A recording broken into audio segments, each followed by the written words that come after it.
The night Ella Carter fell asleep in the saddle was the night everything in her life changed forever, though she would not know it until she opened her eyes to find a stranger's steady hand keeping her from tumbling off the edge of the world. The autumn of 1878 had not been kind to the Carter ranch. September rolled across the high Colorado territory like a heavy wool blanket, pressing down on every living thing beneath it, and the Carter family had not escaped the weight of it. Silas Carter, Ella's father, had spent the better part of 3 weeks in bed with a fever that no amount of cold compresses or bitter herb teas had fully broken. The ranch hands, 2 of them, had left for better wages at the Whitmore operation to the east, and that left Ella 22 years old, born with more stubbornness than most men twice her age, running the entire operation by herself. She drove herself without mercy. She was up before the sun most mornings, pulling on her worn leather boots in the gray dark, feeding the horses and the few remaining cattle before the sky had turned properly pink. She mended fences, hauled water from the creek when the pump near the barn developed a grinding wheeze she could not entirely cure, and rode the perimeter of their 400 acres of mountain-bordered land every other day to keep account of the herd. She cooked broth for her father, changed the damp cloth on his forehead, and sat with him in the evenings when her hands were finally too tired to grip another tool. Her mother, Margaret Carter, had passed on 5 years before from a sickness that moved through the valley like fire through dry grass. There was no other family nearby. There were neighbors, of course, the Murphys a mile to the south and old Pete Hutchins beyond the ridge, but everyone had their own season's burdens, and Ella was not built to ask for help. That stubbornness again. She wore it like armor. The morning of September the 14th, she discovered that 4 of the cattle had wandered through a gap in the eastern fence line and were likely somewhere on the lower slope of Aspen Ridge. The gap was her own fault, she knew.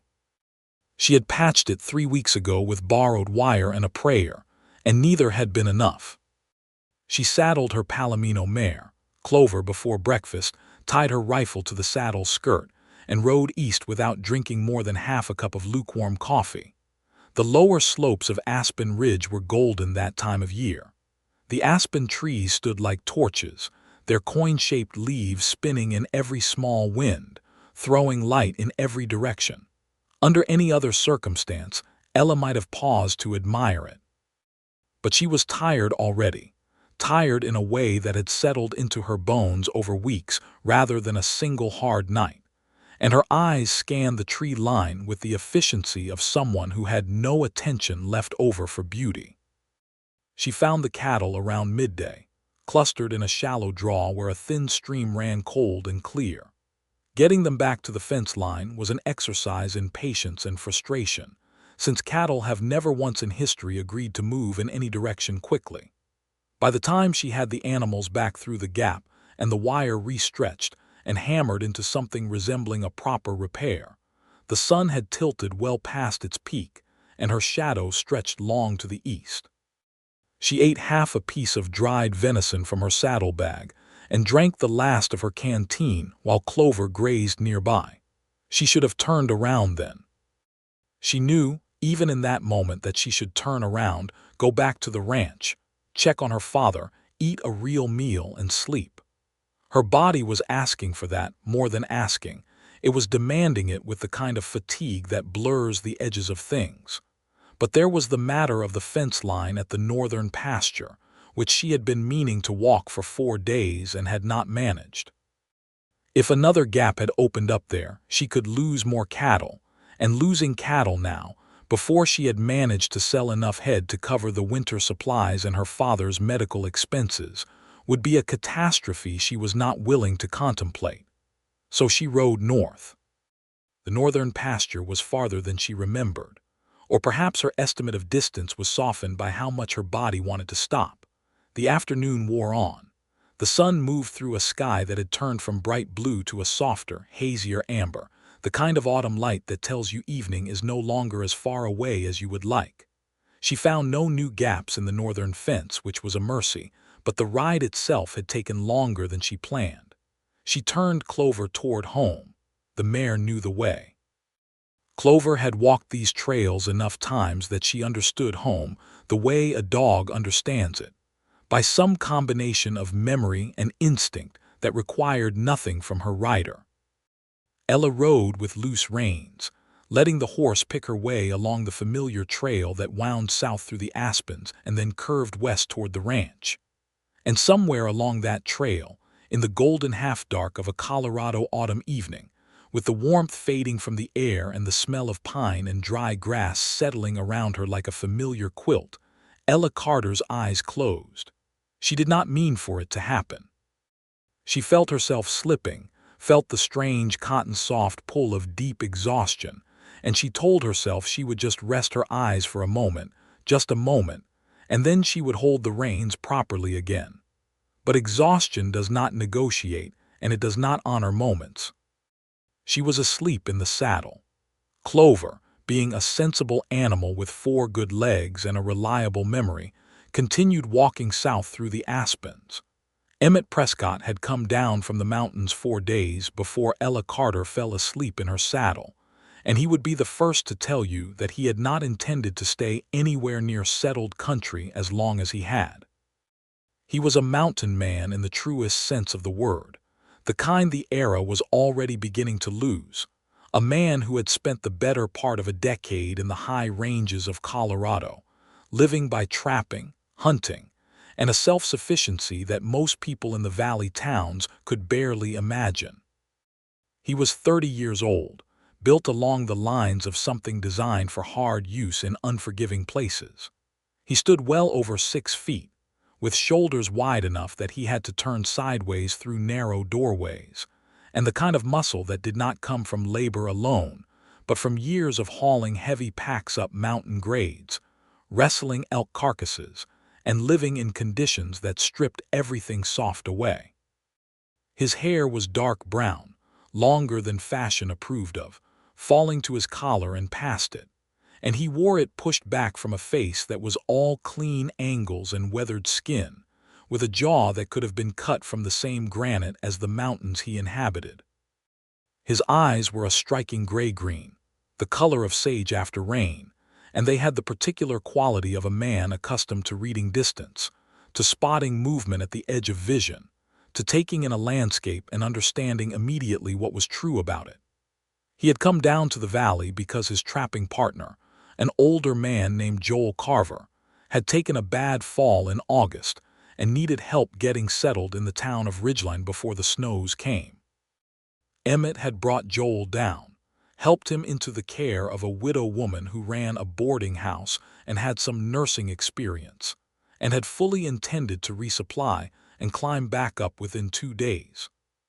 But Joel's recovery had been slower than expected, and something about the man's solitary situation, no family, no real connections in town, had kept Emmett close longer than he meant to stay. He had spent 4 days in Ridgeline, sleeping in the boarding house's small barn, doing odd jobs for the widow woman in exchange for his keep, and finding himself restless in the way that men born to open spaces always become restless when they are hemmed in by other people's walls and other people's schedules. On the evening of September the 14th, he had ridden out of Ridgeline on his gray mountain horse, a massive and steady animal named Stone, with no particular destination in mind beyond the open country and the need to breathe air that did not smell of town. He headed northeast, toward the aspen-covered lower slopes of the ridge country, where the trails wound through gold and the air had that particular autumn clarity that felt like cool water going down. He was moving at an easy walk through the aspens when he first noticed Clover. The Palomino mare came around a curve in the trail maybe 200 yards ahead, walking at a steady pace, and something about the posture of the rider made Emmett's attention sharpen the way it always did when something in a landscape declared itself wrong. He had spent enough years in the wilderness to trust that particular sharpening without analysis. The figure on the mare's back was slumped in the saddle with a quality of bonelessness that meant either injury or unconsciousness, and the reins hung completely loose from hands that were barely holding them at all. Emmett put his heels lightly to Stone's flanks and moved forward at a collected trot, keeping the movement smooth enough not to startle the approaching horse. As he drew closer, the details resolved. A young woman, 20 or so by the look of her, dressed in working clothes, brown canvas trousers, a cotton shirt with the sleeves rolled, a leather vest that had seen considerable use, boots that told the story of a working life. Her hat had tilted back on her head, anchored only by its cord, and dark auburn hair had escaped whatever she had tied it back with and lay across her cheek and shoulder. Her face, even in the fading amber light, was extraordinary strong-boned and fine at the same time, a mouth that was soft in sleep in a way it was probably not when she was awake, dark lashes against the kind of sun-touched complexion that told you she spent her days outside. She was deeply, profoundly asleep, the sleep of someone running far past the edge of what they had to give. Emmett brought Stone alongside Clover with a care that a man less experienced with horses could not have managed. The Palomino flicked one ear but did not shy, recognizing perhaps that the approach was measured and calm. Emmett reached out and took Clover's rein near the bit, taking gentle control without any sudden movement, and fell into step alongside the mare. For a moment he simply studied the sleeping woman, not in any inappropriate way, but with the practical assessment of someone determining how serious a situation was. She was alive, clearly. Her breathing was deep and slow, the breathing of real sleep rather than unconsciousness from injury. Her color was good, no sign of fever or distress. She was simply exhausted past the point of holding herself awake. He did not wake her immediately. He considered it, and then he considered the horse, and then he looked at the sky, which was painting itself in deep amber and rose to the west, and he made a decision. He would guide her horse in whatever direction Clover had been heading. The mare was clearly on a trail she knew, moving with purpose. She would know her own barn. "Easy, girl," he said softly to Clover, and the mare's ear swiveled toward him with a kind of attentiveness that told him she found the voice acceptable. He rode alongside, keeping his hand on Clover's rein, and followed the trail south. The woman slept on. Twice in the next quarter mile, she began to tilt dangerously to the right, and both times Emmett reached across with his free hand and steadied her, setting her upright again with a gentleness that surprised even him. The second time, his hand lingered for just a fraction of a second longer than strictly necessary on the warmth of her shoulder, and he noticed it and moved his hand back to Stone's rein without comment to himself. He noticed other things: the rope calluses on her hands, the worn state of her boots and vest, the kind of worn that spoke of use rather than neglect, the rifle in the saddle scabbard, well-oiled and ready, a mended tear on the hem of her canvas trousers. These were the details of a woman who worked hard, who worked in weather and across land and with animals. He respected that in a wordless way that was simply part of how he understood people. Clover led him out of the aspens and across a stretch of open meadow grass, following a track that was just barely visible in the dimming light, and then south again toward a cluster of buildings set against a hillside. A barn, a house, a few outbuildings. A lamp already burning in one of the house windows, which meant someone was inside. Ella Carter woke up when Clover stepped from soft grass onto the harder-packed dirt of the ranch yard, and the change in stride moved through her body differently. She came awake the way very exhausted people do, not with a jolt, but with a slow, disoriented surfacing, like someone rising through deep water. She was aware, in order, of the following things: that she was not where she had been, that it was darker than it had been, that Clover was standing still, and that there was a very large man on a gray horse directly beside her, holding her mare's rein. She grabbed for the rifle on pure instinct. "Easy." His voice was low and steady, the way you speak to a startled horse, and it had an immediate effect on her system that she did not have time to analyze. "You fell asleep on the trail. I followed your horse home." Ella sat up straight in the saddle, her hand still on the rifle's stock but not drawing it. Her heart was hammering. She looked around the barn, the house, the familiar yard. She was home. She was absolutely home. She looked at the man. He was big. That was the first thing, the thing you could not process around or past until you acknowledged it. Enormously, substantially big, not in a threatening way but in the way of something designed for difficult work in demanding places. Dark hair that touched his collar and was pushed back from a face that was watching her with an expression she eventually identified as careful patience. He was holding Clover's rein loosely, not restraining her horse, just steadying it, and his posture on his own horse had the ease of someone who had been born to it. His eyes, in the last light of evening, were some color she could not quite name. "You fell asleep," he said again, quietly. "You were on the trail north of the aspen grove. Your horse knew the way." Ella's hand came off the rifle. She was aware acutely of how she must look half rumpled from sleep, hair across her face, hat at a ridiculous angle. She took it off and fixed the cord and put it back with what she hoped was dignity. "I see that," she said, and her voice came out steadier than she felt. "I appreciate it. I was not planning to do that. Most people don't plan on it." There was no amusement in his voice, just that same steady calm, though she thought she caught the very smallest suggestion of warmth at the edges. She took a better look at him.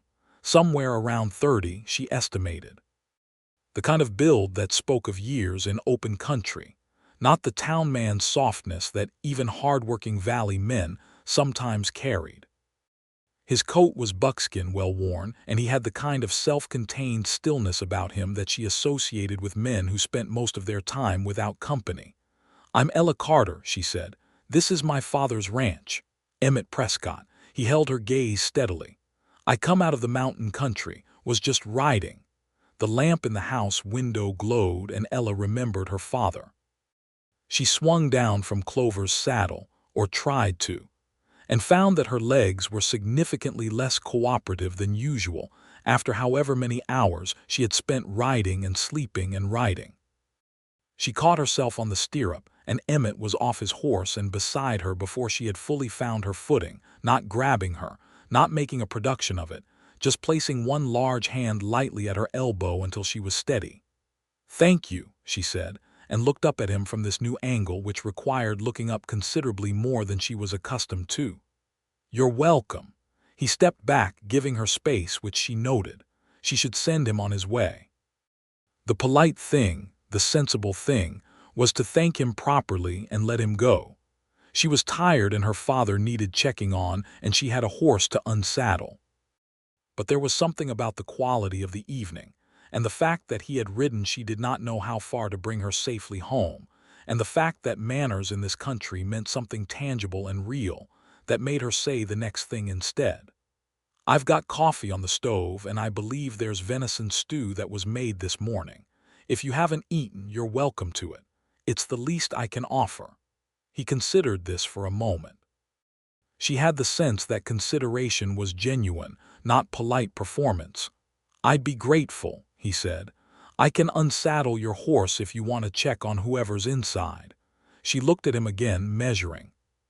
She was not a woman who trusted quickly. The valley had enough men in it who mistook a woman's courtesy for weakness, and she had learned to hold her own firmly. But there was something about Emmett Prescott that her instincts, which she trusted more than almost any other faculty she possessed, received without alarm. "His name is Silas," she said. "My father. He's been sick. I won't be long." She left him with the horses and went inside.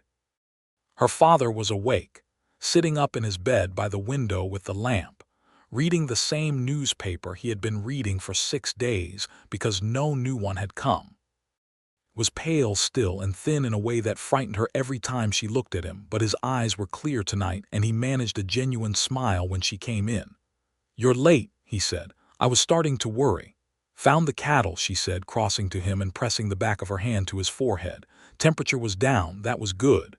Rode up to check the north fence line too, lost track of the time." "The north fence all right." "All right," she confirmed. She hesitated. "There's a man in the yard. He found me on the trail north of the aspen grove. I fell asleep on Clover, and he followed her home to make sure I was safe. His name is Emmett Prescott. He's from the mountain country. I've invited him to supper. Do you mind?" Her father studied her. Silas Carter was 58 years old and had lived in this Colorado Valley since before Ella was born, and he understood human beings the way men who have worked with animals understand them, by reading what was in the body and the eyes rather than only the words. He had raised Ella alone for 5 years, and he knew her with the particular precision of that long, close companionship. "The mountain country," he said. "Trapper. I expect so, he's built like one." The corner of her father's mouth moved. "Well then, set the table properly. We haven't had company in a month." She went back to the yard. Emmett had unsaddled Clover and his own horse and settled them both in the barn with feed and water, which was a considerable piece of work to do quickly in a strange barn in the dark, and he was coming out of the barn door when she appeared, brushing hay from his hands with a practicality that she found, for some reason, immediately appealing. "My father says welcome," she told him. The three of them ate together at the kitchen table by lamplight, and the meal was the kind that becomes something more than the sum of its food. The stew was good. Ella had a hand with venison and dried vegetables that made the most of limited ingredients. There was cornbread that she warmed in the skillet. There was coffee that was hot and strong. Silas Carter ate more than he had in 2 weeks, she noted, something about having a visitor apparently doing what medicine had not managed, and he and Emmett talked in the way men talk when they are feeling each other out carefully, with spaces for honesty. "You know Joel Carver?" Silas asked at one point. "I know him well," Emmett said. "He was my partner for 4 years in the high country. He's at the Ridgeline boarding house now. I brought him down after his fall." Silas nodded slowly. "Good man, Carver. He used to trade furs at the Hutchins post before old Pete retired. We've shared a meal a time or two." He glanced at his daughter, and Ella knew that glance, knew what it meant, and chose to look at her coffee. Emmett was not the kind of man who talked for the sake of talking. He answered when asked and offered when he had something worth offering, and he listened with the particular quality of someone for whom listening was an active and genuine act. He ate with appreciation that was real and not performance. He asked Silas a single question about the ranch's land holdings, when the conversation turned that direction, and the question showed that he understood land and cattle in a way that was not theoretical. After supper, while Ella washed the dishes at the basin, Emmett helped Silas move from the kitchen chair back to his bed, supporting the older man without making him feel supported, which was precisely the kind of assistance that preserved dignity. And Ella, watching from the corner of her eye, noticed it and felt something shift quietly in her chest. She walked him out to the yard afterward. The night had come on fully, and the sky above the Colorado Valley was thick with stars, the way it gets only at elevation, where the air is clear enough to see everything. There was no moon yet, and the Milky Way arched overhead like a river of light. He got his horse from the barn. Stone came out with the steady authority of an animal that knows its own value. "Where will you go tonight?" she asked, and then felt immediately that the question was too familiar, too much like concern, and straightened slightly in case that needed correcting. "There's a good spot on the creek bend about 2 miles west," he said. "I know it, I'll be comfortable." She nodded. She wanted to say something else, but she could not immediately find what it was. "Thank you again," she said, "for the mare. For bringing me home. I don't like to think of what might have happened if she'd stepped off the trail edge." "She wouldn't have," Emmett said, with a certainty that came from knowledge. "She knew her way, but I'd have felt better seeing you to the door either way." That sentence sat in the evening air between them with a warmth that had no particular business being there after less than 2 hours of acquaintance, and they were both quiet for a moment. "Well," Ella said. "Well," he agreed, and she thought she saw it again, that barely there warmth at the edge of his expression. He mounted Stone in a single smooth motion that was almost effortless given the size of the animal, and he looked down at her from that considerable height, and the starlight caught the lines of his face in a way that she filed away somewhere she would pretend she hadn't. "If you need that pump looked at," he said, and she blinked. "I beg your pardon. I heard it from the barn, grinding on the 3rd pull, could be the valve seat, easy enough fix if you have the part." She stared at him. "You heard the pump from the barn while you were unsaddling the horses." "Sound carries at night," he said simply. She was quiet for a moment. "I haven't had time to get to town for the part. I'm going through Ridgeline in a day or two. I can bring it if you want." The offer was plain and practical, the way his sentences generally were, and she understood that he was not asking for anything by making it, and also that he wanted to come back, and also that she wanted him to, and that all three of these things were perfectly clear, and they were going to pretend they were just about the pump. "That would be useful," she said. He touched the brim of his hat in a gesture that was courteous without being excessive, and then he and Stone moved away into the darkness, and she stood in the yard listening to the hoofbeats until they faded into silence and the enormous quiet of the valley night took over. She went inside and sat for a while at the kitchen table with her coffee, which was cold now, and did not think about anything in particular. He came back on the third day. She was at the fence line between the south pasture and the lane when she saw him coming, Stone's gray coat distinctive even at a distance, and she felt something in her chest perform a brief but undeniable action that she had not given it permission to perform. She went back to the fence post she was working on with perhaps slightly more focus than it strictly required. He came up to the fence line and stopped his horse and looked down at her. He had a small paper-wrapped package in his saddlebag that turned out to be a pump valve seat and the accompanying bolts, which he had clearly done some research on before purchasing, because it was exactly the right size for the make of pump in her yard. "How much do I owe you?" she asked. He named a sum that she strongly suspected was close to what it had actually cost him, without markup for his time or trouble. She did not argue about it. She paid him from the folded money in her vest pocket and put the part in her own pocket, and then stood there with her fence pliers in her hand looking up at him. "How is Carver?" she asked. "Better. He'll have a stiff knee through the winter, but he'll manage." He paused. "How is your father?" "Better too. He got out of bed yesterday for the first time in 3 weeks." Emmett nodded, and something in his expression, not quite a smile but something in the territory of relief, told her that this news genuinely mattered to him, and she found this unreasonably affecting. "Can I help with that fence?" he asked. She wanted to say no. She was not built to accept help, and there was also the business of what had happened to the inside of her chest when she saw him coming up the lane, and the practical, sensible part of her knew that those two things were related, and that there was wisdom in keeping the distance short. But it was a two-person job, truly, and she had been managing it alone all morning with the kind of grim stubbornness that was honest work, but also, if she was being entirely honest with herself, unnecessary. "If you have the time," she said. He had the time. They worked the fence line for 3 hours, moving post to post. He had the strength for it in ways that made the work genuinely easier, holding posts steady while she drove nails, stretching wire with his hands where she had been using the come-along, and they found a working rhythm together quickly, the kind of rhythm that builds between people who understand physical labor and do not need to narrate it. They talked in pieces, between the sounds of hammer strikes and the creak of wire. She learned things about him in the way you learn things about mountain men, in fragments rather than explanations. He had grown up in Missouri, youngest of 4. He had come west at 19 after 2 seasons on a cattle drive that paid badly, and convinced him he was not suited to other men's operations.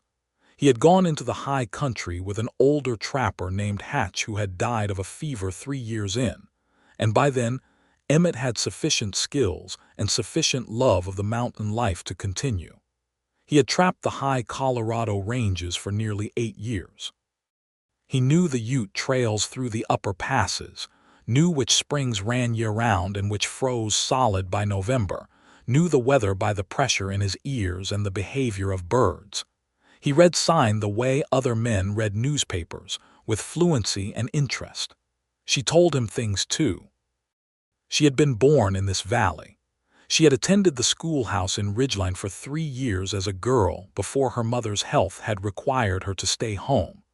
She had learned ranching the way she had learned most things, by watching and doing and failing and trying again.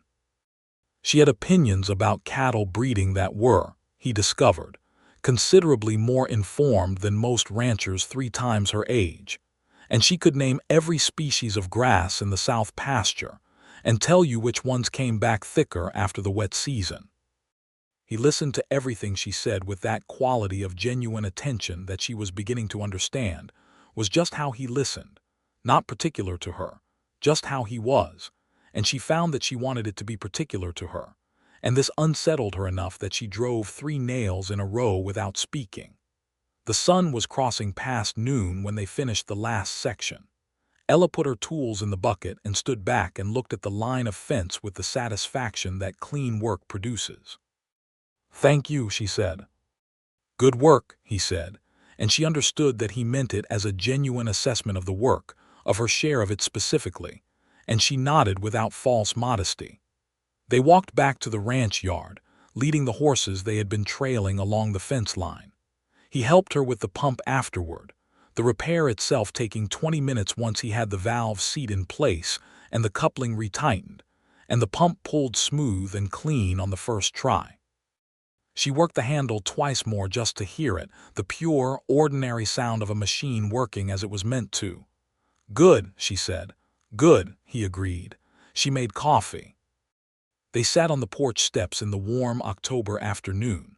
It was October now, she realized. October had arrived without ceremony, and the aspens were past their peak gold and starting to let go and drank their coffee and were quiet together in a way that did not require filling.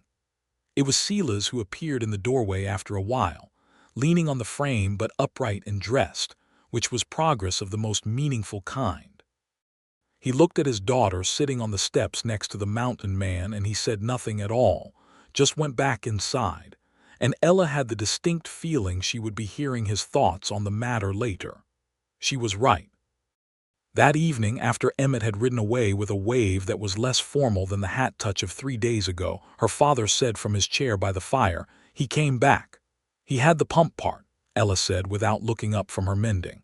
"He had the pump part," Silas repeated, in a tone that confirmed he was not talking about the pump part. Ella pulled a thread through a seam and said nothing. "He's a good man," Silas said, which was not a sentence he used carelessly. "The kind that's harder to find as the years go on." Ella set down her mending. She looked at her father, at the lines in his face that had deepened over the last weeks of illness, at the gray that had taken over his hair, at the eyes that were still sharp and honest in hers. "He lives in the mountains," she said. "He's been in the valley for 2 weeks," her father said, "because of Carver." "Is that what you think?" her father asked. She picked up her mending again and did not answer. Emmett came the week after that, and the week after that. The excuse changed each time. He brought salt blocks for the cattle that he had been offered cheaply in Ridgeline. He came to help when she mentioned offhand that one of the barn roof boards needed replacing. He appeared one afternoon with a haunch of elk that he had taken on the ridge and offered half of it without ceremony.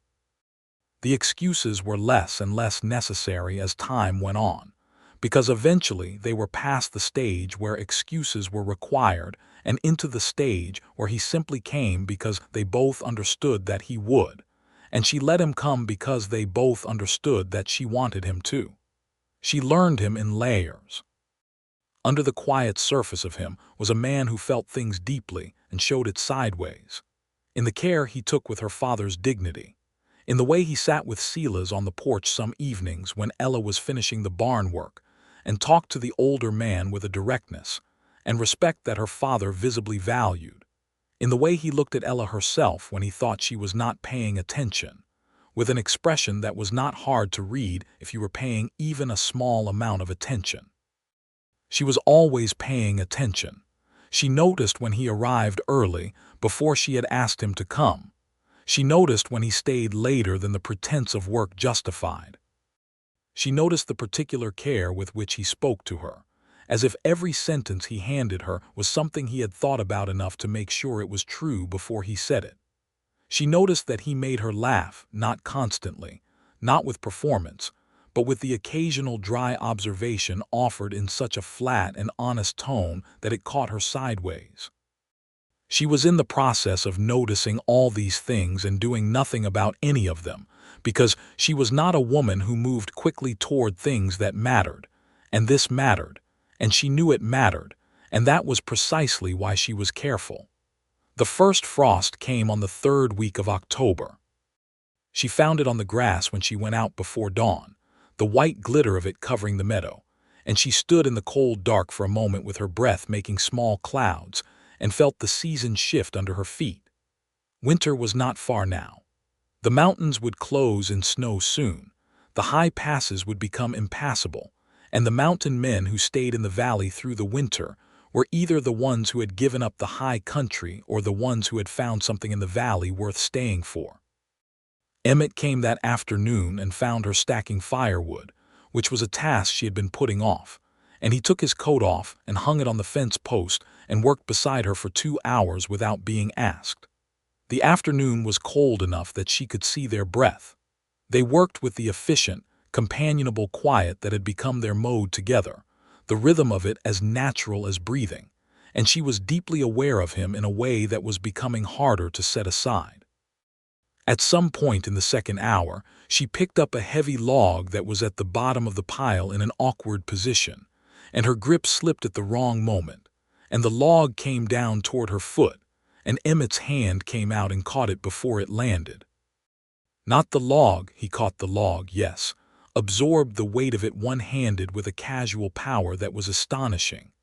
But his other arm was around her shoulders, having moved her back from the fall automatically, and she was standing in the circle of that arm for a moment with her heart beating faster than the near miss entirely accounted for. He set the log aside and looked down at her, making sure she was unhurt. His face was very close. "You all right?" he said. "Fine," she said, which was technically accurate and also not a complete accounting of her current state. His arm was still around her shoulders. He was looking at her in the particular way she had been noticing for weeks, the way that she had been cataloging and setting aside, and now it was right here, unavoidable, not sideways at all but direct and clear and entirely readable. She did not step back. "Ella," he said, and her name in his mouth in that low, careful voice, did something she was going to have to think about extensively later.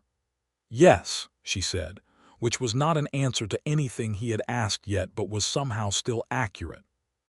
The first kiss was quiet and unhurried, the way he did everything, and it was nothing like the cold afternoon around them and nothing like the hard work of the past hours, warm instead and thorough, and entirely sincere.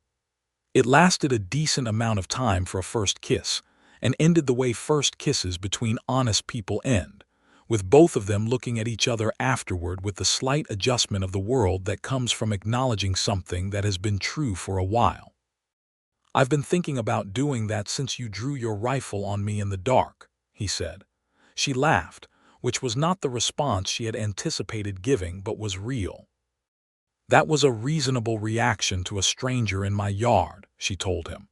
"Completely reasonable," he agreed, and this time his smile was visible and complete, and it changed his face in a way that did something immediate and irreversible to her assessment of her own feelings.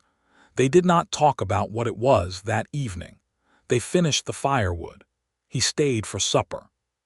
Silas looked between them at the table with the expression of a man who is completely unsurprised and is exercising genuine effort not to appear pleased. Emmett helped with the evening chores without ceremony. When he left, he took her hand briefly at the yard gate, not the rifle hand this time, the right one, and held it for a moment, and then mounted stone and rode into the early dark. Ella stood in the yard for a while after he left. Then she went in and sat in the kitchen and smiled at nothing in particular for a period of time she chose not to measure. The weeks that followed had the particular quality of something opening up. Not the ranch work, which was relentless and continued to be so, but something else, something alongside the work, something that made the days feel less like a chain of obligations and more like a life being lived in the full sense of the phrase. Emmett came to the ranch most days by mid-October. He had moved from the boarding house in Ridgeline to a camp on the creek bend he had mentioned, 2 miles west, and he was completely comfortable there in a way he clearly was not in town. He helped in the ways that were needed and that he was suited to, which was most ways, and he brought to everything he did that particular quality of complete competence that comes from living in conditions where incompetence has real consequences. Joel Carver's knee had steadied enough that the older man was managing well at the boarding house with help from the widow woman, whose name was Helen Marsh. Emmett visited him regularly and came back from those visits with news from town. It was on one of those visits in late October that he came back with something more than news. There were 3 men, he told her that evening, riding the valley and looking for work. The kind of men that come with the end of season, when the drives are done and the work dries up. 2 of them were ordinary enough down on their luck, looking for winter wages, which were hard to come by. But one of them, a man named Ruddy Kane, had a reputation in 2 counties that was not good. Emmett described what he had learned from Carver and from others in town in plain, factual terms, no exaggeration, no drama. Cattle theft in the Cimarron region 2 years ago, never proven but widely known. A confrontation over a card game in Pueblo that had ended badly for the other party. He's been asking around about who has small operations out here, Emmett said. Small enough to be vulnerable. Ella looked at him steadily. She was aware of what he was telling her without him having to say it more directly. He knows about the Carter Ranch. He knows there's a ranch on this land run mostly by a woman with a sick father, Emmett said. He kept his voice level and factual, but she could hear the edge under it. The controlled edge of a man who was working to stay calm about something he felt considerably about. She nodded once. All right. I'd like to stay closer for a while, he said. If you'll have me. She looked at him for a moment. You mean sleep on the ranch? The barn is fine, he said immediately without inflection, making it perfectly clear that he was not suggesting anything other than what he said. Or I can keep to the creek camp and make regular passes, whatever you're comfortable with. She thought about it for about 3 seconds. The barn, she said. It's warmer than the creek bank anyway, and you've been sleeping in worse for a decade. The corner of his mouth moved. I have. Talk to my father tonight. I won't have you here on terms he doesn't understand. He nodded, and she trusted that he would, and he did. And Silas Carter, who had been listening to this valley for nearly 30 years, nodded slowly and said, I appreciate it, Emmett, with the particular weight of a man who means something larger than the words. 3 days later, Ruddy Kane came to the ranch. He was broad and rough-featured, and he came with one of the other drifters, a younger man who seemed nervous and who Ella suspected was not fundamentally bad, but had made a series of bad choices that had landed him in bad company. Kane did not come with a particular weapon drawn or an obvious threat stated.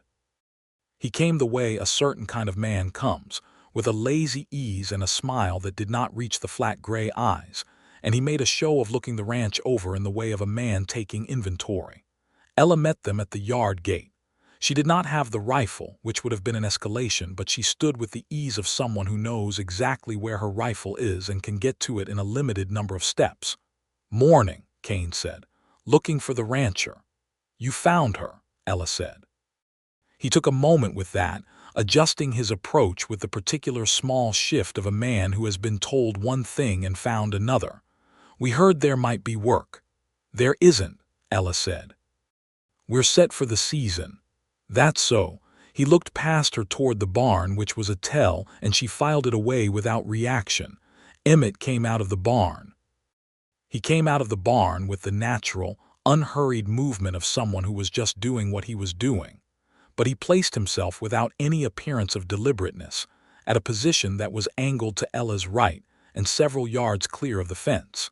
And he stopped there, and looked at Ruddy Kane with the particular quality of a large, extremely calm man who is carrying not one weapon, but probably 3, and who is, on the basis of the physics of the situation, the most dangerous thing in the immediate vicinity by a considerable margin. He said nothing. He just looked. Kane looked back. There was a kind of silent calibration happening that had nothing to do with words. the kind of assessment that men in this era performed quickly and accurately, and the conclusion of it was visible in the very small tightening of Kane's expression. "My mistake," Kane said, after a moment that was just barely not long enough to be a challenge. "We'll try somewhere else." He and the younger man turned their horses and went back down the lane. Ella watched them until they cleared the gate and turned onto the road north. Then she looked at Emmett, who had not moved from his position and whose eyes were still on the road north. "They won't be back," he said, and he said it with the flat certainty of a man who knows how these things work. "You don't know that," she said. "I know men like that," he said. "They look for the path of least resistance. You just showed him this is not it." He finally looked at her. "You were steady." "I was terrified," she said honestly. "That's what steady looks like from the outside most of the time," he said. She exhaled, a long, controlled breath that released the tension of the last 10 minutes, and felt her heart rate begin to settle. She looked at the lane where the men had ridden away, and then at the sky, and then at Emmett, and he was watching her with that expression he had, the one she had stopped pretending she did not notice. "Come in for coffee," she said. "Yes," he said. He was right about Kane. The man did not return. He was seen 2 days later in Ridgeline and then not seen again in that area. Whether he moved on or simply redirected his attentions to some other easier target, Ella did not know and did not want to know. She was grateful for the quiet that followed and did not spend energy worrying about a threat that had passed. Emmett stayed in the barn. He was a good presence on the ranch in ways that were both practical and less tangible. He had a steadying effect on the animals. The horses were calmer when he was around, and even the dogs, a pair of half-feral herding dogs that had come with the ranch and been distrustful of most people, took to him within a week with the unself-conscious trust of animals who read people accurately. He worked from first light without being asked, and he understood that the ranch was Ella's and Silas's and positioned himself accordingly, as someone who was useful rather than someone who was taking over, which was a distinction she valued enormously. She and Emmett talked now in the full, unhurried way of people who have decided to be honest with each other. She told him things she had not told anyone, about the loneliness of the years since her mother died, about the specific fear of losing her father, about the way she sometimes sat on the ridge at dusk and felt the vast weight of the sky and was not sure whether it was comforting or frightening. He listened, and then he talked in the careful, honest way of someone who had spent years with mostly their own company and had learned to mean what they said. He told her about the high country, about what it was like to be above the tree line in July with the whole of Colorado visible in every direction, about the silence of deep winter in the mountains, about the particular freedom of a life that was entirely self-determined. He told her about the things he had lost to that life, too, the years without family, the accumulation of solitude that was sustaining up to a point, and then began to hollow a person out in ways that were hard to name. He did not say this last part as a complaint or an explanation, just as a fact he had arrived at, the way he arrived at most facts, through direct observation of the evidence. She heard what he was not saying, and she did not press him on it. The night after the first real snowfall, early November, lighter than the winter would bring but real enough to cover the ground and sit on the barn roof in a thick, blue-white silence. They sat together on the porch wrapped in separate blankets because the night was cold enough to make companionship entirely practical, and looked at the snow-covered valley in the moonlight. "What do you want?" she asked him. It was a direct question, and she asked it directly because she had determined that honest conversation required it. He was quiet for a moment. "I want a life with actual roots to it," he said. "I've been good at living without roots for a long time, but I'm 30 years old and I've been watching what you have here, what you've built, what you take care of, and I understand something I didn't entirely understand before." "What's that?" "That the work you do for something that's yours, genuinely yours, it means differently than work you do alone." He paused. "I want to be with you, Ella. I'm saying it plainly because I don't think you want anything less than plain." She looked at him. The moonlight on the snow threw a soft blue-white light over everything. including his face, and she looked at him with the full, unguarded attention she reserved for things that mattered. "I'm not a simple woman," she said. "I run this ranch, I have opinions, and I act on them without always asking first. I'm not going to change those things." "I know," he said. "Those are things I want." "You'd have to be willing to stay," she said. "Not in the valley here, this land, it needs people committed to it." "I know that too," he said. She was quiet for a moment. The snow lay still and silent over everything. "I love you," she said. "I've been not saying it for 6 weeks." He was very still for a breath. Then something moved through his face that she had not quite seen there before, something that was not his usual careful calm, but something warmer and deeper and more exposed. "I love you," he said. "I've been not saying it for approximately the same amount of time." She laughed, and the sound of it went out across the quiet snow-covered yard into the cold air, and he smiled, and she leaned into his shoulder, and he put his arm around her with the steady, deliberate warmth of a man who does not make a gesture like this lightly and means it for exactly what it is. They sat on the porch in the cold and the moonlight for a long time, and neither of them was cold. Silas Carter, when Emmett came to him the following week with a directness that the older man clearly appreciated, sat back in his chair and looked at the mountain man for a long moment and then said, "She is the best thing in my life. You understand what I'm telling you?" "I do," Emmett said. "I'll spend my life making sure she doesn't regret it." Silas nodded slowly. "I believe you, which is the only reason we're having this conversation instead of me reaching for the rifle." Emmett accepted this in the spirit it was offered, which was not unfriendly. "You have my blessing," Silas said, "for whatever it's worth from a man who can't get out of a chair without his knees arguing." "It's worth everything," Emmett said honestly. He asked Ella on a clear afternoon in December when the mountains to the west were white from peak to timberline, and the valley held the particular still cold of a good winter day. He asked her at the creek bend, where the ice had formed along the edges in clear sheets, on a walk that she had asked him on because she wanted air, and he had said yes, as he always said yes to things that gave him time in her company. He had thought about how to ask, and had decided that the best version of it was the honest version, which was the only version he knew how to do well anyway. He stopped walking and she stopped with him, and he turned to look at her in the winter light, this woman who had drawn her rifle on him in the dark 3 months ago, who had fallen asleep in the saddle and changed the direction of both their lives, and he felt the rightness of the moment with a certainty that was as clear and solid as the mountains behind her. "I'd like to marry you," he said. "I'd like to build a life on this land with you and be the kind of man this place and you deserve.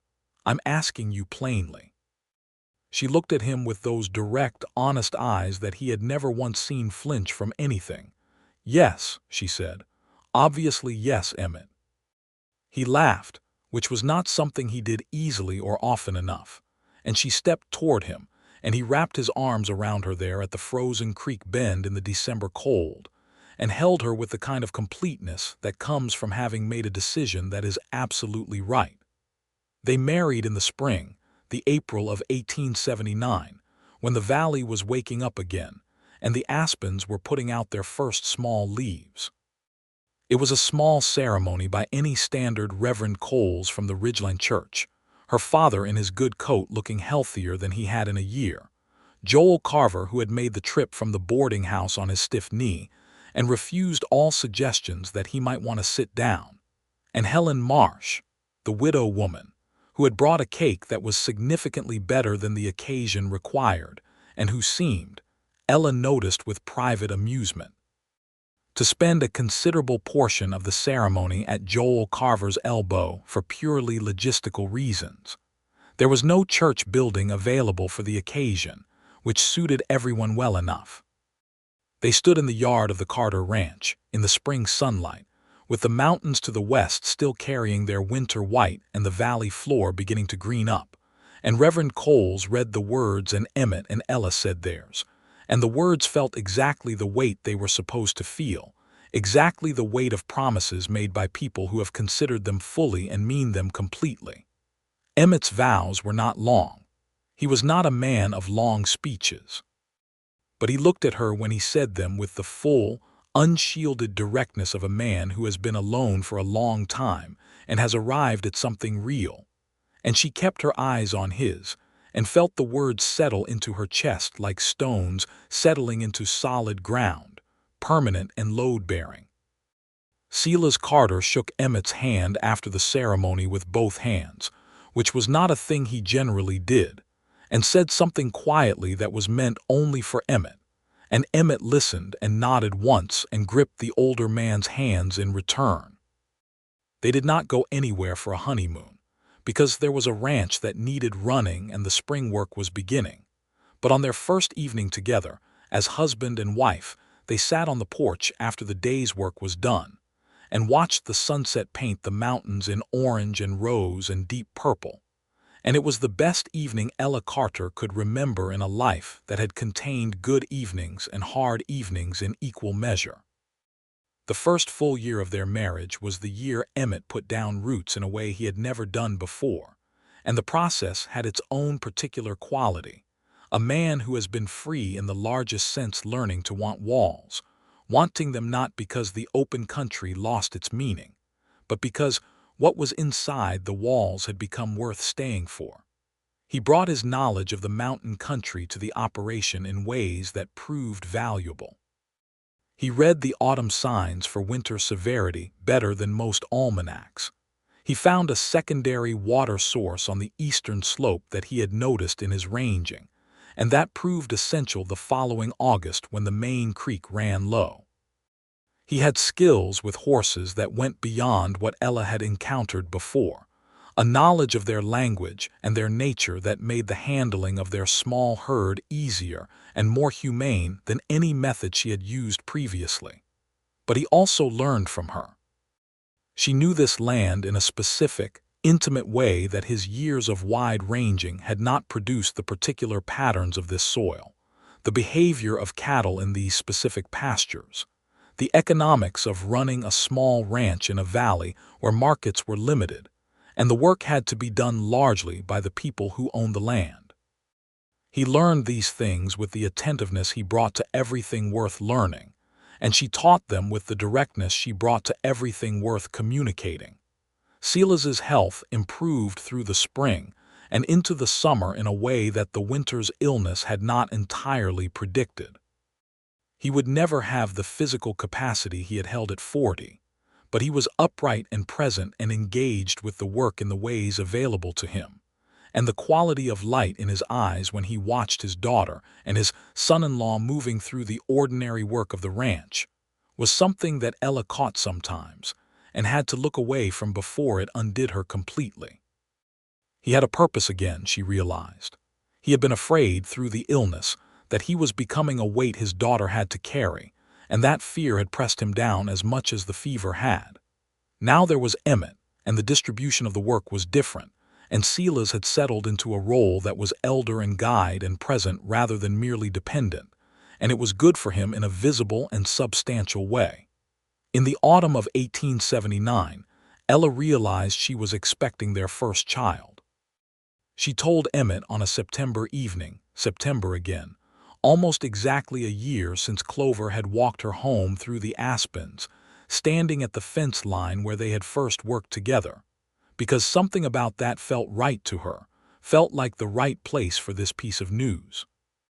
He looked at her, and the expression that went through his face was something she had not seen before, not quite, something that moved across all those careful, controlled features and temporarily dissolved the control entirely, and she found it the most beautiful thing she had ever seen on him. He pulled her against him without words, just held her, and she could feel the change in his breathing against her hair, the adjustment of a man receiving information that is too large and good to process all at once in the ordinary way. "Are you well?" he finally said when he had reassembled himself enough to speak. "Perfectly," she said, "more than perfectly." "Good," he said, which was inadequate, and he seemed to know it was inadequate, and he said, quieter, with his chin resting on the top of her head, "I did not know this was something I needed until right now." She held on to him and looked out over the pasture in the last September light, the grass golden and the mountains clear, and the fence line they had built together running straight and true to the edge of vision. The winter of 1879 was hard in the way that Colorado winters periodically reminded you they could be. The snows came early and came heavy, and the temperatures dropped to the kind of cold that makes the very air hurt in your lungs when you breathe it. Emmett managed the hard weather work with a competence that was almost reassuring to watch. He had wintered in far more exposed places than this valley, and he moved through the brutal cold with the practical efficiency of someone who knows exactly what it demands and exactly what it yields too. He was careful with Ella in these months in ways that she appreciated and occasionally pushed back against, because she was not accustomed to being careful with, and did not intend to stop being useful just because she was pregnant.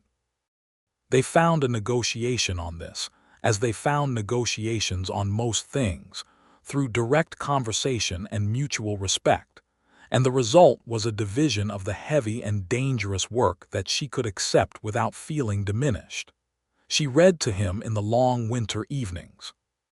She had a small collection of books that were precious to her, and she read aloud while he worked with his hands at whatever small repair or craft the evening offered, and the sound of the wind outside and the fire inside, and her voice moving through the pages of a story made those evenings some of the best of her life. He told her about the mountains in the winter evenings, too. He described things with a spare, precise economy of words that was somehow more vivid than elaboration would have been. The quality of light on snow at high elevation, the sound of avalanche from miles away, the way the stars looked different above the tree line than they did in the valley. He described his 8 years up there with a kind of fond honesty, acknowledging both what they had given him and what they had cost him, and she listened and understood both sides of the accounting and loved him for being able to see both at once.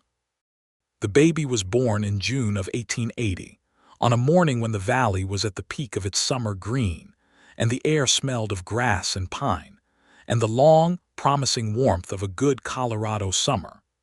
It was a boy, strong-lunged and healthy and furious about his arrival in the cold air of the world in the way of babies that are fundamentally well and are just making their objections to the transition known. The doctor from Ridgeline had come out the day before, which was the practical benefit of having planned ahead and having a husband who believed in planning ahead, and the birth was, as births go, hard and honest and ultimately triumphant. Ella held her son for the first time with the hands that could drive a fence post and mend a pump and manage a rifle, and had spent 3 weeks running a ranch alone. And those hands held the small, solid weight of him with a tenderness that she had not known she contained, that she had not known she was capable of, and she was undone by it in a way she would not have predicted and would not have traded for anything. Emmett sat beside them and looked at his son, and then at his wife with the expression of a man who has arrived somewhere he did not know he was going and finds it more than anything he could have described. "Benjamin," Ella said. After her mother's father, who had been a good man by all accounts and deserved to continue in a name. "Benjamin," Emmett agreed, and said the name with the weight and care of a man taking on a responsibility, which was what he was doing. Silas Carter met his grandson that afternoon and held him with the careful certainty of a man who has held babies before, and his face was everything Ella had known it would be, and she looked away again for the same reason as before, because some things are too good to look at directly. The years settled in after that, one following another with the rhythm of seasons and work and growth that is the texture of a life being lived well. The ranch grew. Not dramatically, not overnight, but in the steady, real way of an operation that is being managed well, and that has enough good seasons to compound on itself. They bought the adjacent 40 acres to the north when the family who had been attempting to work it gave up and returned east. They built a second barn. They increased the cattle herd to the point where they needed a ranch hand, and they hired a young man named Thomas Birch from Ridgeline, who was 17 and hardworking, and who learned the operation with the same kind of direct attentiveness that Ella and Emmett both valued in a worker. Silas Carter lived to see all of it, which was a grace that Ella was aware of every day she had it. His health continued its slow improvement through the years, leveling out at a place that was not robust but was real and active. He worked as he was able. He advised when asked and sometimes when not asked. He was present in the way that made the ranch feel grounded in its own history. He and Emmett developed the particular, satisfying friendship of men who respect each other and have enough shared work and shared purpose to build something real on. They could sit in silence for an hour and both be content, which is the truest test of compatibility between men who are not related by blood but have become family by choice. Benjamin grew into a boy who had his father's broad shoulders forming already in childhood and his mother's direct, uncompromising gaze, a combination that was going to be remarkable when he was grown, and that was already, at 3 years old, entirely his own.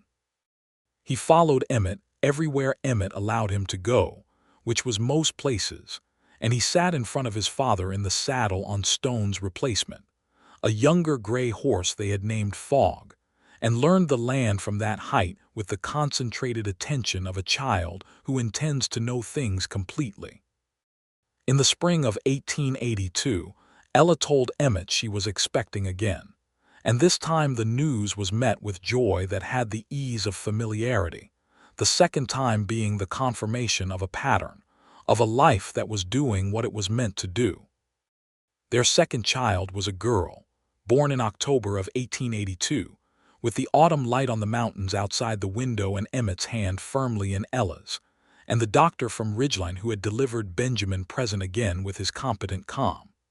She was smaller than Benjamin had been, but equally healthy and considerably more serene about the whole affair of being born, arriving with a kind of quiet alertness that assessed the room and seemed to find it acceptable.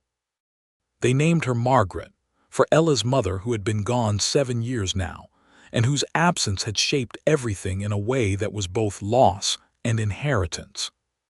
Benjamin, upon being introduced to his sister, regarded her with the grave seriousness of a 3-year-old undertaking a significant responsibility, and announced that he would teach her about horses.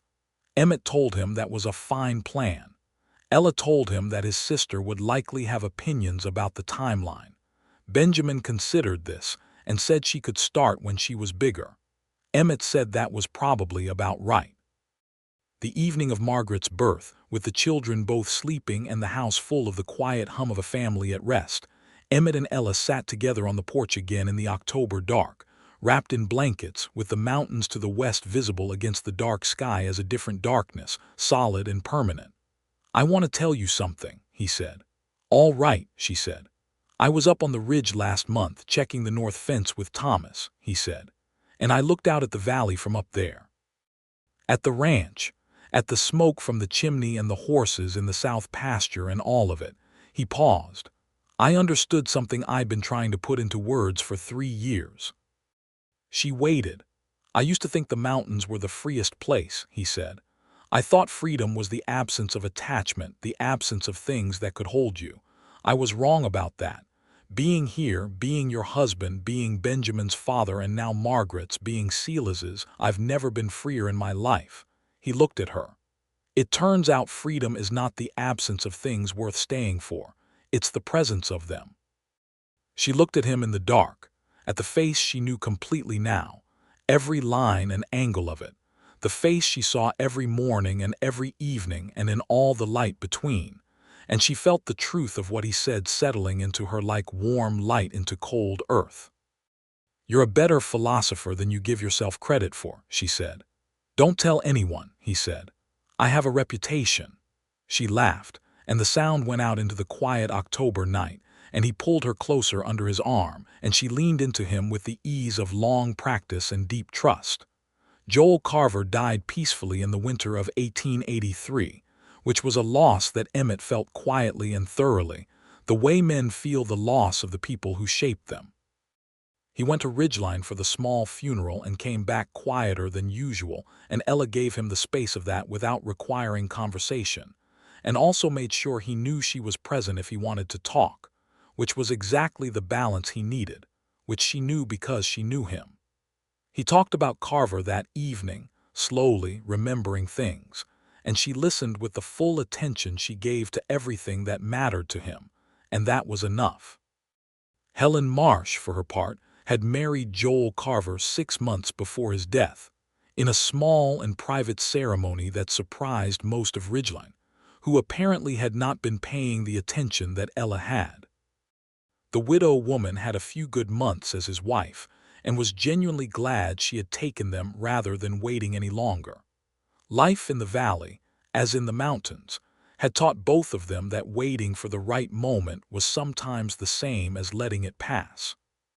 The summer of 1883 brought the best cattle season the Carter Ranch had known, the herd healthy and the prices at the eastern markets better than they had been in several years, and they came out of it with enough to fix the barn properly, and buy Thomas Birch the better horse he had been needing, and set aside a sum against the future that was not large, but was real, and represented the difference between vulnerability and stability.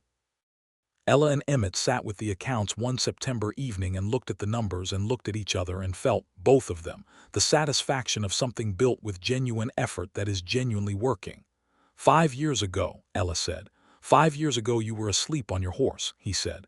5 years ago you were an enormous stranger in my yard in the dark, and you had your hand on your rifle, which you apparently found romantic. I found it honest, he said. Same thing with you.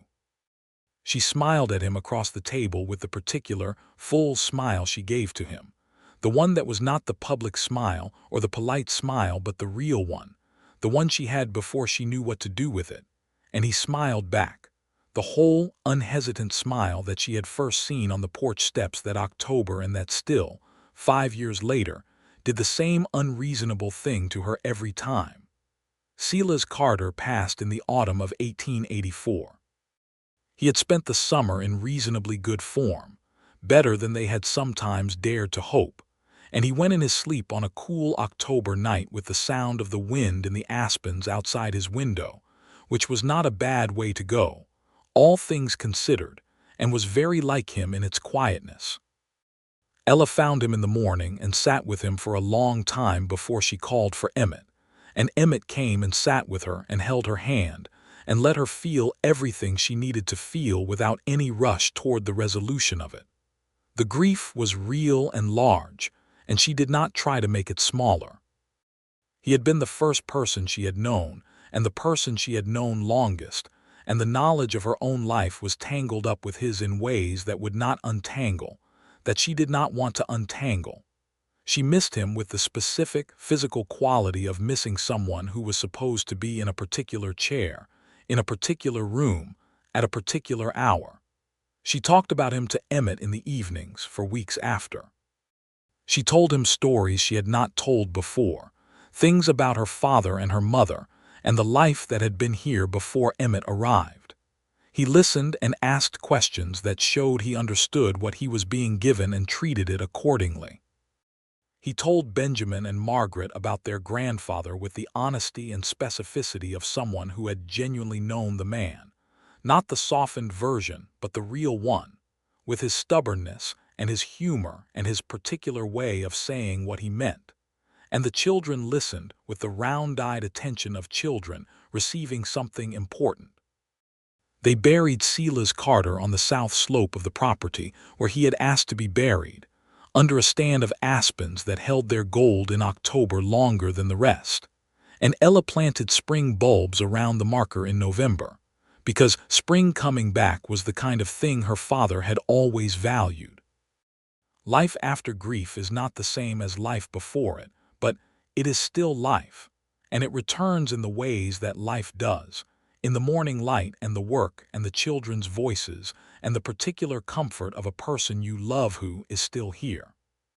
Ella found her way back to the full, present version of herself through all of these things, and Emmett was there through all of it with the steady, constant availability that was his particular gift, the man who showed up and stayed, which was, she had concluded, one of the most important things a person could be.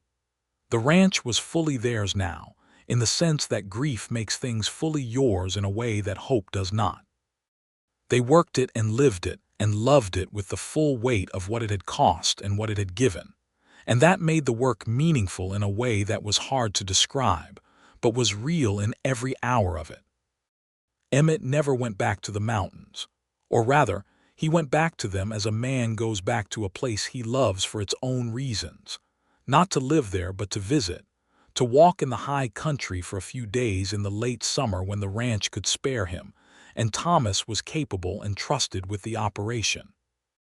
He went up into the aspen groves and the high passes and the country above the tree line and came back each time with something refilled in him.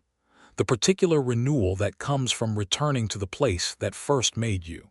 And Ella understood this, and encouraged it because she understood that a person who goes to the thing that renews them comes back more wholly themselves. He came back from those trips with gifts that were not purchasable, clear descriptions of what the mountain wildflowers were doing in August, a perfectly preserved hawk feather for Benjamin, a piece of rose quartz that caught the light in a remarkable way for Margaret, stories for Ella told in the evening after the children were asleep about the country that had shaped the man she had married. She told him after one of those evenings that she would go with him 1 year. To the mountains, to the high country. She wanted to see the place that had made him. He looked at her with such immediate and uncomplicated happiness at this that she stored the image carefully. Another one for the collection she was assembling of all the versions of his face that she loved. They went the following summer, the 5 of them. Emmett and Ella, Benjamin now 5 and capable on horseback, Margaret at 2 in a pack Emmett carried on his back with the ease of someone for whom 2 years old weighs nothing at all, and Stone's descendant, a gray horse named River, and Clover who was still going strong at 12 and clearly had opinions about mountain trails that were mostly positive. They camped for 4 days in the high country, above the valley, at a place where Emmett had sheltered many times over his years up there, a good south-facing campsite with a spring, and a clear view of 3 mountain peaks. Ella sat on the rock above the camp on the first evening and looked out at the world from that height, at the valley far below, at the distance they had come from, at the sky which was exactly as he had described it, more enormous than it looked from below, a different quality of space altogether, and she understood something about who he was and who he had been and why he was the man he was. He sat beside her. "Well," he said, "it's like being above everything," she said. "That's why," he said. "And you left it," she said. "I found something better," he said. She looked at him. "You didn't leave it," she said. "You expanded it."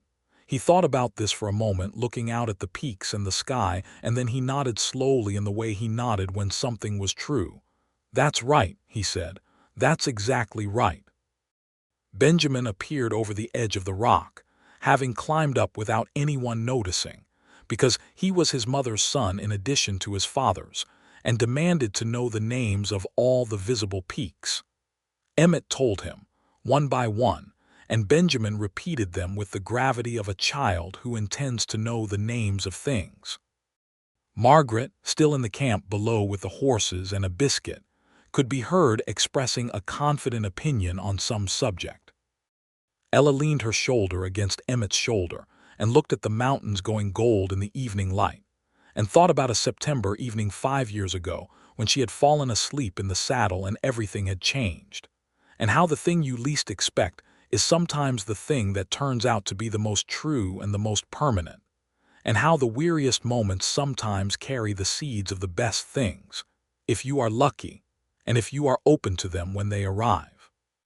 She thought about Clover walking steady through the aspens in the dark with her asleep in the saddle, and the big man on the gray horse appearing out of the autumn evening like something the mountains had sent down for a specific purpose, and the steadiness of his hand on her mare's rein, and the way he had guided her home as if it were the most natural thing in the world to take care of a stranger. She thought about the pump in the fence line and the coffee on the porch steps and the October night on the snow-covered yard and everything that had followed, and she felt the full weight of all of it with gratitude that was not the polite kind but the deep, structural kind, the kind that goes all the way down. You know, she said, I have thought many times about what would have happened if I had woken up before I reached the yard, if I had woken up on the trail and seen a strange man holding my horse. You would have gone for the rifle, he said immediately. Immediately, she agreed. And I would have talked you down, he said. Would you? Eventually, he said. She smiled at the mountains. I'm glad I slept through it. So am I, he said. So am I below them. Margaret's voice had progressed to the particular register that indicated she had finished the biscuit and was now ready for someone to come and explain what was happening. Emmett got up from the rock with the ease of the man he had always been and climbed back down to his daughter. And Ella watched him go and then looked once more at the sky above the peaks, the first stars appearing in the deep blue, and stayed a moment in the gratitude and the quiet before she followed him down. The years continued as years do, one following another in the long, good rhythm of a life being lived on its own terms. Thomas Birch married a girl from Ridgeline named Clara and stayed on at the ranch as a permanent hand, and eventually had children who ran through the ranch yard alongside Benjamin and Margaret, and the place became what Silas Carter had always hoped it might become, but had not quite been able to make happen alone: a living, growing thing, a community rooted in land and work and loyalty.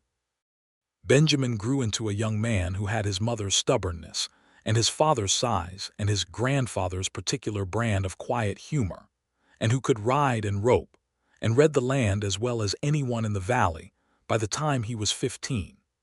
Margaret grew into a young woman who could do all the same things, and who also had opinions that she expressed with the kind of articulate directness that made people understand immediately why her parents were both proud and occasionally overwhelmed.